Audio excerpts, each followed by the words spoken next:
we're bringing you all you need to succeed in the real estate business. It's Spilling the LT, brought to you by Lawyers Title, telling you what it's really like to work in real estate.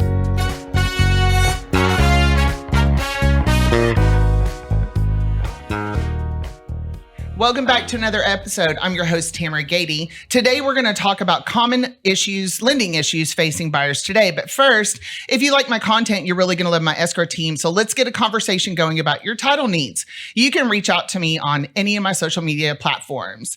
Today's guest is Shaun Schimmelman. He is the Mortgage Mogul. And I brought him in today because we've had a lot of conversations, or at least I've seen a lot of stuff on social media about current issues going on with financing, interest rates, anything and all things lending, right? We've had a lot of changes over the last year, and he's someone that I partner with and wanted to make sure that he came in today to discuss some of these ongoing issues for buyers. So thank you, Shaun, for coming to join me today on another episode of my podcast. Always welcome here. All right, welcome. Thank you for having me. Of course. So I'm one of those that just wants to jump right in. Okay, so let's get started with the biggest elephant in the room. Everybody wants to talk about interest rate. I'm so tired of talking about interest rates. Of course. So everyone, obviously we've seen interest rates go up lately in the last year. It's been a big change for a lot of people. And so we've had a lot of buyers, potential buyers pulling out of the market. Plus, sellers don't want to sell their house because they're all locked in 2.53% interest rates. So I think the first thing is some really good education about interest rates versus buying power, right? The prices of houses. And we've seen some stability in prices of houses. I mean, it's very pocket, right? Like pocket situations. Certain communities maybe have multiple offers, but for the most part, prices have stabilized. They're not really going up, in some cases going down. Correct. And so now we've got interest rates at the highest that we've seen in a long time, which is still not that terrible. So let's talk about interest rates versus, buying a house now with a higher interest rate versus buying a house tomorrow at maybe a higher price with a lower interest rate. Sure. So, I've been lending for 18 years and rates fluctuate, right? That's part of the market. You talk to my dad, who's like, my first house was 17%. Right. And I think a lot of the economy got used to a unrealistic expectation with 2020, 2021 rates where it dropped down to 2-3% interest rates. And that just set a unrealistic expectation for people. For sure. But we've had high rates for over about a year, or so. So that's definitely being more of a reality check. So people, I think, are coming more terms with what rates are now. Obviously, they're high. It's the highest they've been in, 16 years, roughly. What is kind of generally speaking, what is it right now? 7.25% is your conventional national average. Got it. Right now. So that, that's high. It's gone up for 0.75% in the last 30 days, right? Yeah. And it just continues to fluctuate. Every morning we still look at the bonds, the mortgage-backed securities, and they're going up and down, right? So it's constantly changing. So that's one thing. But with those mortgage rates, they are higher. But like you said, the home sales market is kind of stabilized, right? So I tell my clients and my agents, I was like, hey, advise them it's a good time to buy. Why? The homes are not inflated in value like they were 2020, 2021. You don't have 20, 30 bids per house. And I had clients at that point who were waiting a year, bidding home after home, trying to get into a house. Oh yeah, it was terrible. They couldn't even get one, right? 100K over ask. Oh yeah, it was ridiculous. Right. So homes are more realistic now. They've flattened out, right? They're realistic. They haven't really, I wouldn't even say they depreciated in value. They just kind of halted. Right. Some of them, they halted it, they dropped down a little bit because they were inflated at the time of the halt. But I think they've kind of plateaued more. And that's just allowing, a better bang for your buck when buying a house. Right. It's definitely a homestead market for primary residences. It's a tough investor market. Right. Because no kidding. Because investors that come to me all the time, they just can't cash flow on a property. Yeah. Right. So no matter if it's a good price, they can't cash flow on that property. Right. And with this market, with those rates, I tell people, do you want your cake and eat it too? They're like, what do you mean? I was like, well, you're getting a home at a great price with the easier market to buy in, a lot less competition. That's getting your cake. Right. The rate may not be ideal, but I mean, let's face it, who keeps a rate more than 5 to 6 years on average historically? Anyway, everybody refinances, cash out, buys, sells. So get into it with a payment you can afford with rates today. for that house at a great price, and we'll turn around and refinance it when rates do drop within the next 2 years. We're going to see a drop. Everybody's predicting that. Fannie, Freddie, HUD, the mortgage-backed securities, everybody's predicting a drop. So then we'll refinance it. So then you get your cake now, and eventually when you refinance it, you're going to eat it too, right? You're going to get the best of both worlds, and you're going to come out ahead in the long run by doing that versus, I want to wait. Common thing is I want to wait till rates drops to buy a house. I'm like, okay, well, what happens then? The home prices go through the roof. Yep. There's still low inventory, especially in Dallas. There's still 300,000 people moving to DFW every year. So that's going to be more demand. And then you're going to end up paying it for an inflated value again and fighting for a home they're forbidding. Right. So I was like, find the home you want, make a move on it. You just date the rate. You don't marry it, right? I know. I was thinking that in my head. The old school saying. Yeah. But you're going to get the rate you want when we'll refinance it for you. We monitor that as a lender, right? When's the ideal per time for them to refinance? I know. I text you all the time. Yep. So I say that. So, along with that, there's a lot of tools we'll go into for products, things we can do to help make that more manageable payment. Such a high interest rate hit. But, well, before we kind of dive into different loan programs that are offered right now to get buyers into home, let's kind of back up a little bit because that was a lot that you said. There's a little bit to unpack in what you said. So, and you're not wrong. I mean, you and I had this conversation because I called you about my colony rental house that I'm negative cash flowing on, which you can't just look at cash flow. And I know there's a lot of different methods of investing and ways people look at things, right? I was always someone who had to cash flow, right? Until I got into the situation like, well, wait a minute, this is helping with my taxes. So I've seen the other side of it where it isn't always necessarily a bad thing to have some negative cash flow as long as the house is appreciating, right? Right. I have not seen that house when I bought it. After I got done with the reno, it was valued at $350. That was last year. December it appraised for $325 when we did the cash out refi. Now my realtor is telling me that I can get $300 for it. But that's not normal. Salina, my neighborhood, did the same thing. It dropped about $75,000. Okay. But my Raleigh house keeps going up in value, right? So that's that pocket stuff that we're talking about. But I think what's really important for buyers and realtors that work with buyers to understand is having that education about interest rates today versus tomorrow, prices today versus tomorrow, because you tapped into it. People are moving here all the time. There's a bunch of pent-up demand because people aren't wanting to buy right now because they're scared of the interest rate. And so next year, if it's next year, we don't have a course. Everybody's saying next year. Right. But if it is next year, that's exactly what's going to happen. All these buyers are going to come out of the woodwork. They're going to start bidding on homes. And now we're going to go back up in values. Right. The smarter play is to buy today and refi tomorrow. 100%. Yep, 100%. Because if we do have a rate in those interest rates drop, the market's flooded back with investors. They've been holding and biting. I've been waiting. They've been holding their money for a year now, waiting for rates to drop. And so that's going to flood back in the market, all those investors. You have all these home buyers that have been, and ones moving in, they're just waiting. They're all in hiatus and hover mode waiting. So that inventory of buyers and sellers, buyers, I mean, would be primary investors is growing. Inventory is not.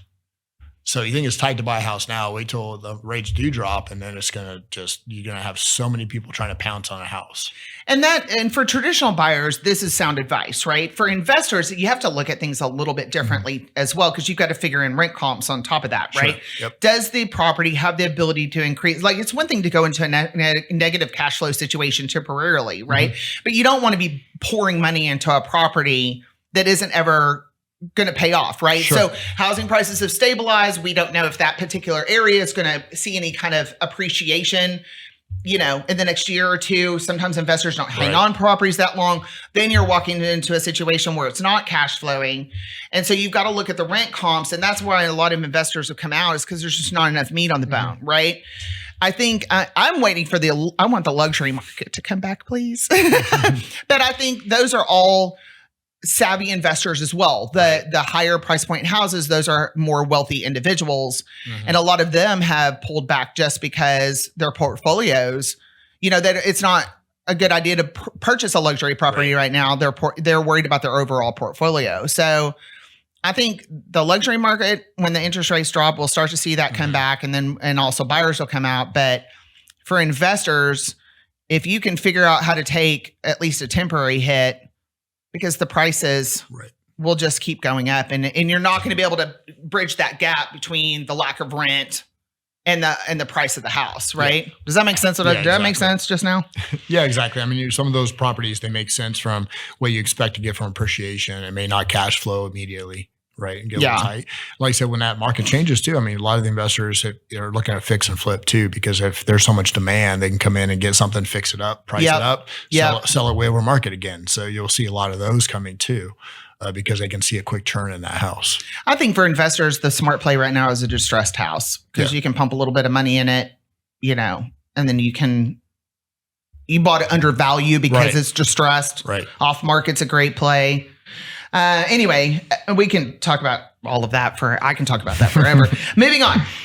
Okay. So let's talk about loan programs. Sure. Okay. Because the buying power for buyers has been shrinking, right? And anytime the market changes, loan programs, they're not always new. They're brought back, right? Right, exactly. And so let's talk about some of the loan programs right now that are helping buyers get into homes. So, if it's first-time home buyers, we have a lot of different programs. We have different bond programs. We have TSHAC in Texas, which is what's TSHAC? TSHAC is a Texas down payment assistance program. Okay. That's sponsored by the state, and so they'll give you a first-time home buyer anywhere from 3%, and it's not even first-time home buyer; it's just buying your primary home. So it can be anywhere from 3%, or 2%, 3%, 4%, 5% toward down payment assistance. So if you do like an FHA, 3.5% down, you do a 5% TSHAC concession, that's going to cover your down payment, another 1.5% toward closing costs. You could potentially come to the table with nothing. That's cool. Right. So that's a great program. There is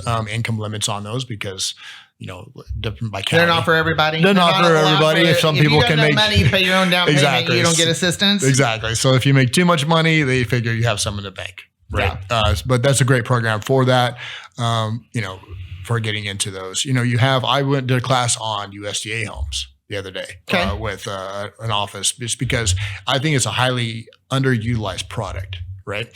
So I think that the county limit for Dallas is $380 roughly for a loan amount, but it's not just like rural, like farm country. Like I looked at like Salina and different areas that not necessarily rural, and you could get 100% financing for it with no mortgage insurance. Okay. Right. Primary. Yeah. So that's a great tool. And I always tell my realtors, hey, if they're looking to do this type of program, plug the address in, and he'll tell you if you're eligible, you get the green light, you can do 100% financing for it. Oh, cool. Right. So it's a great program. So that's another good one that's utilized not enough. You have the standard Fannie Freddie first time home buyers 3% down versus the 5%. And to clarify, it's first time to buy a home, or you haven't bought one in like 3 years? I believe 3 years. Yeah. Okay. So you can take advantage of that less down. Right. But that's just kind of, those are all options pertaining to people kind of that are tighter on down payment, their first home, different situation like that. A lot of clients maybe just don't fit in the standard box of Fannie Freddie, FHA, and can't get qualified because of maybe income. Right. I have a lot of investors and clients I work with that are self-employed.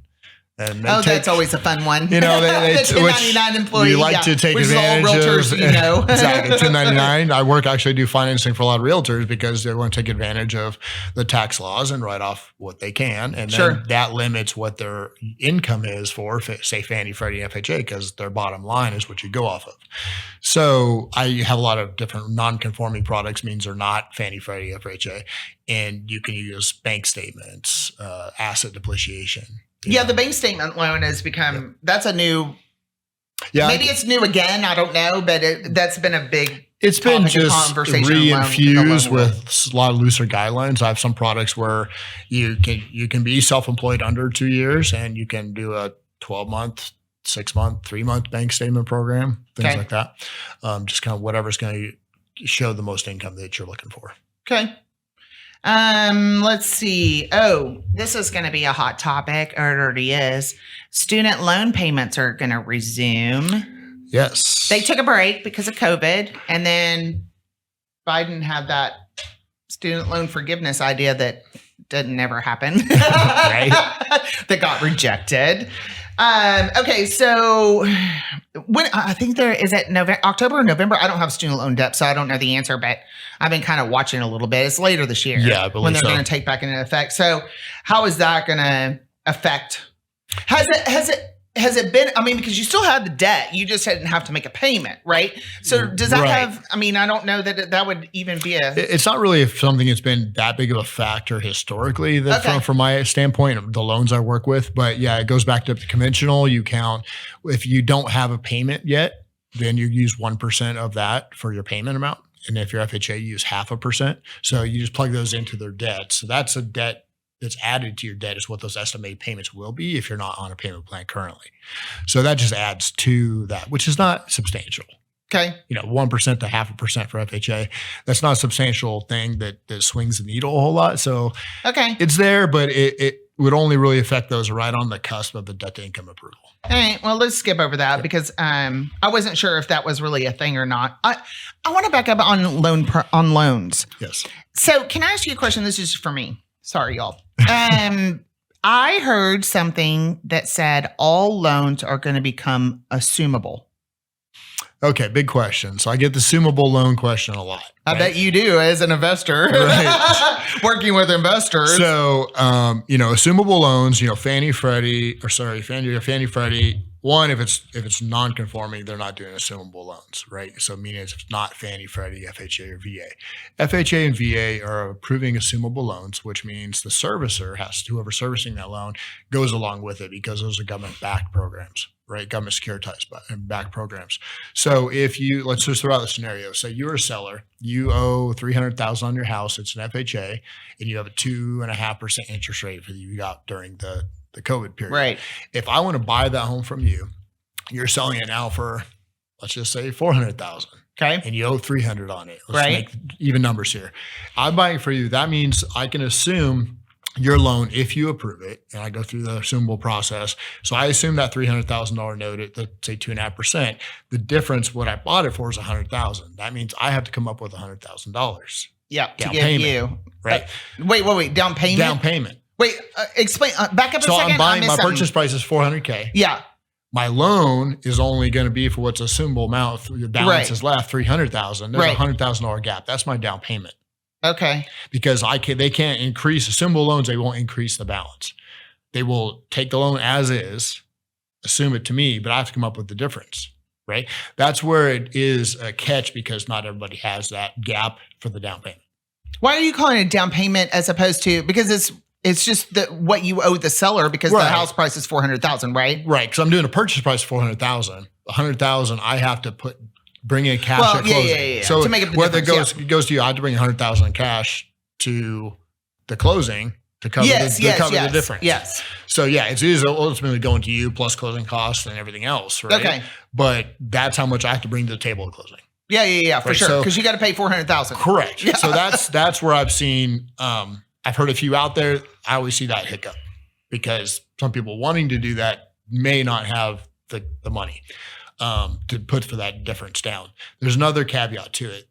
Doing an assumable loan does not take the seller off the hook from that loan liability 100%. This is where I was wondering about. That's yeah. where if they are still on the hook in case this loan goes into default or foreclosure, you can still be affected as a seller, even though it's assumed, because that's the way that works. It doesn't totally let you off the hook. But if I'm looking at it too, I mean, so you have some risk there, but then also if I sold the home for you, it goes for foreclose on you. I'm not off the hook because I assumed it to you. Then maybe I could buy it back cheap and resell it and make the profit. Okay, right? but most of the time when sellers are doing things like this, it's because they need to get out of the house, Correct. right? So, okay, let's unpack a little bit here. I would have thought, in the investor world, right? Mm-hmm. We've got a lot of this creative financing stuff going Sure. on right now. And then, and some of it's good and some of it's not so good. But the assumable part, there's people they're assuming loans already, just not going through the mortgage company to do it, right? So if they do that, of course, the the mortgage company call the note due if they figure it out. Correct. Right. Correct. So there was other there were big red flags in trying to do it. People are still doing it, but there's big red flags to me in that. Now I would have thought that if you had gone through the approval process through the mortgage company, gotten approved to assume the loan, that somehow that would change this liability issue for the seller, but you're telling me no. So it does change. You're changing the note and deed over to the new buyer, right? So Right. if they're in there, but there is some legal back end. I mean, you can look it up and I can get some more information, articles on. There's some legal back ends that you still are not 100% in the clear as a seller. Interesting. Does it hit them as debt? No. Okay, No. So there's just some backroom Has to do caveat. with the deed, right? Okay, On the deed, not on the note itself. got it. Right. Interesting. But so that's some hesitation there. But either way, that's a small mute point. But what's the hesitation to a lot of people is they don't have the money for the down payment to bring to the table because Right. they bring the gap, right? Right. And since those times the homes had appreciated some, and so a lot of time. Well, I work a lot with wholesale investors, and Right. and they would be able to bring the money Okay. to the table. Yeah, Sure. it's just that's interesting that there's still some sort of seller liability. And like I said, that's for like FHA and VA. For Yeah. conventional loans, they can't mandate it be assumable through Fannie Freddie because those are just they're not backed like FHA and VA. They're securitized to the government. They're not backed. So the servicer ultimately has the say so Okay. of you assuming that loan. But okay, take it in this point. Me as a servicer, I lent somebody my money for 2.5% interest rate. Why would I want to take that loan and yeah. give it to somebody else for 2.5% interest rate? Ideally, you want them to I sell want- it and do a new loan. I want paid off and I can turn around and take Yeah. that same money and lend it for 7%. Uh-huh. Why would I do that? Right. The one, there's that loss of revenue I've Sure. been losing by doing it. Two, there's inherent risk because I mean, you got to go through a process. Is the new buyer just as qualified and as low risk as the one that I'm assuming the loan for? Right. So I think that goes into how strong for a servicer looking at it, they have to have incentive, one, to lose that loss of revenue, really re-lending the money. But two, if you have been current the entire process, the seller's been current on it, low risk, high assets, high FICO, and they're going to sell it to somebody else with not as much reserves, lower FICO, more risk of default. Why would I want to take that loan? Because more servicing money on loans is worth based on how it performs. Okay. So based on the coupon, Yeah. what that loan is worth. So if it gets a late payment or default, that value of that loan drops dramatically. Right. So you want to keep it current. So they look at that risk like, okay, well, is this person as strong as this person? Do I want to assume it? If it's vice versa, like the seller has been delinquent on and off and its coupon's worth a lot less, and the new person wants to assume it maybe is a lot more stable. And they figure, Okay. Yeah. hey, this is a better buyer because it's going to be on time. It could Yeah. make the value of that coupon go up by doing that, assuming the loan. Okay, that's interesting because I was wondering what the benefit would be to why would they approve it? Why would anyone approve? Why any mortgage servicer approve that? Which most of them aren't. Yeah. Right. They can make up. They just think we look at these as a case by case basis is how they say, because they don't have to have a blanket rule. And they're going to look at it in that scenario. That's an interesting, but I didn't think about the seller being delinquent or not as attractive. That could be as, benefit to them okay. versus refinancing at a higher interest rate. They could get more benefit by making that loan be a current, right? Because then the coupon's worth more. Interesting. Okay. What advice do you give to realtors right now to help guide their buyers? Right now, like I said, just like we talked about in the beginning, it is a good time to buy. It's Right. always a good. So it's a good time to buy, especially in Dallas. Things are going to keep appreciating this. I think it was still going to be from the beginning of the fiscal year to the end. They're still projecting a 6 to 8% increase in Okay. values. So that's still a good It's investment. not as sexy as 2 years ago. No, but we'll but take 8% Yeah. increase is still a better investment than your investments in bonds. yes. These days, right? So there's still benefit there. What I tell them is like, hey, I have some great programs that we can use we use the buy down programs because of what it is it's like front loaded discount points. Instead of buying discount points for 30 years on a loan, it's front loaded into the first couple of years of the house. So then you get all that benefit from the interest rate drop and payment perspective while we're waiting to refinance. So you buy the home at a great price. We give you a good rate with a buy down. Okay. You can just negotiate the seller credit to pay that. And we have other options around that. It has to be just third party. It could be from realtor or lender. We can bake in offset some cost to pay some of those points too, but mainly it's paid by the seller. So say, example, $350,000 house, they're giving you a $5,000 seller concession. I can do like maybe a 2-1 buy down, which drops your interest rate 2% the first year. So while 7.25, you're going to pay 5.25 the first year, then 1% the second year, then goes back to the par rate they were approved at. But during that time period, we hope to refinance it. Yeah. So then it's like, okay, I'll keep my rate the same the whole time when we refinance, right? That's the plan. That is the plan. Right. But either way, it helps them have a lot of saving relief from that high payment those first couple of years. So do you guys have some sort of trigger that reminds buyers to do when the rates drop? You're like, okay, the rates have dropped. Let's not forget your your interest rate's going to go up. Yeah. They get alerted through the servicers on those type of loans. When you have the buy down, they get alerted. That they do? Yeah. They're mandated. Servicers are mandated to, when you change like an ARMS or anything like that, or like in these buy downs, I think it's within 60 days prior, they have to send out notification. Hey, your payment will be adjusting to X because of the next year buy down. Okay. Right. That's cool. I didn't know if anybody, I mean, why would they do that? It doesn't benefit. They're regulated. Oh, they're told you now. They're told yeah. you. Well, we learned a lot from the last recession, the Great Recession, didn't we? And speaking from the servicer side, I managed servicing for a long time. So I know all the ins and outs of what they have to do with that. Got it. Any problems with the forbearance stuff we need to talk about? A little. So mainly pertaining to refinancing that property, right? So if there's a huge amount of people that did forbearances because their servicers were incented by the government to do forbearances. I know, but it sounded like a terrible idea to me at the time. They basically say, okay. And I know some servicers were doing, standard 3 months forbearance. And a lot of them were doing 6. Now, okay, they took those payments when you didn't make those payments for however many months. They tacked them on the back end of the loan. No? Potentially. So the way the process works when you do a forbearance, let's just use a 3-month. I forgot. We talked about this. Not a problem. It's been a minute. When you do a 3-month forbearance, so you forbear your payment for 3 months means you don't have to make that payment. Right. What happens is it still hits your credit as late payments for 3 months. Yeah. Right. But then at the end of those 3 months, you just don't have to make a payment because you're forbearing, meaning I have a hardship. Right? Yeah. At the end of those 3 months, they come to you and say, okay, you owe us X amount of dollars for missing 3 payments. Can you pay that? If you can, it brings you current and you continue on with your payments, right? It's because it's considered a short-term forbearance. If you cannot make that payment, then they say a lot of them do an automated mod where they will just take that amount of money you owe, put it on the back of your mortgage and payments, and it starts you current with that month and start your payments all over again. Okay. And so then you get to just start over. That money goes on the back, right? Is that stuff still in your credit? Once you do the mod, and when you do the say you agree to do that modification, whether it be a formal modification or informal, they put it on the back end, you have to make 3 on-time payments of your payment plan. Then they will update your credit that you work on time and are reported the whole time because they actually process the modification and deferment. Okay. But you have that time period where it's not. You're going to get hit. Your credit's going to get hit with that. Yeah. Do their payments change? Not unless you do a formal modification and they can extend.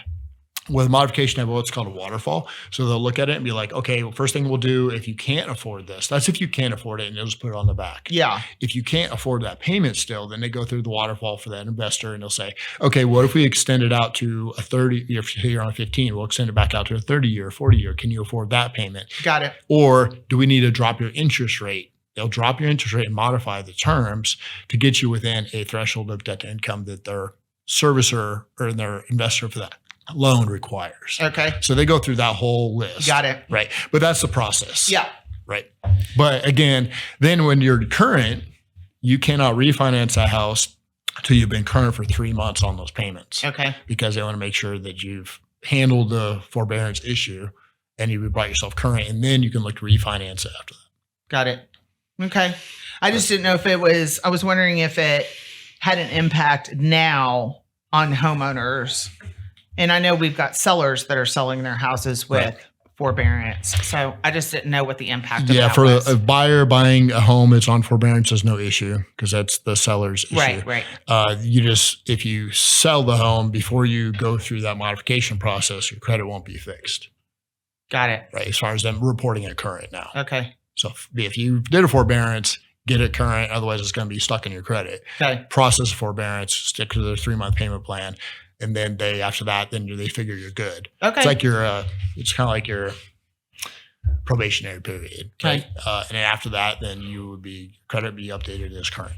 Okay. Any last minute advice for buyers or realtors right now? Like I said, it's just, rates in the market are, Don't high. get stuck on the rate. Don't get stuck on the rate. Sell the home, plan on refinancing, get paired with a lender, where they can offer them the buy downs, because then it's going to give them that relief from that. And I work with a lot of the sellers that will offer it because it gives more incentives and more buyers shopping for those homes. Okay. So get with a lender that does offer the buy downs and something like that. But like I said, focus on selling the house, not the rate, because that's going to be a short-term situation. For a year or two, and a lot of things with they expect them to drop a lot of reasons for next year, but also pre-elections always shake things up. So. It sure does. But again, it's a good time to buy. Just know all the tools to do it. It's a good time to buy, and make sure that you reach out to Shaun to help you with all of your financing needs. So thank you for joining me, Shaun. Always a pleasure to have you on the show. Thank you for being a valued partner of mine. And so that's a wrap. It's another episode. Again, I'm your host, Tamera. If you like my content, you're really going to love my escrow team. So let's get a conversation going about your title needs, and you guys make it a great day.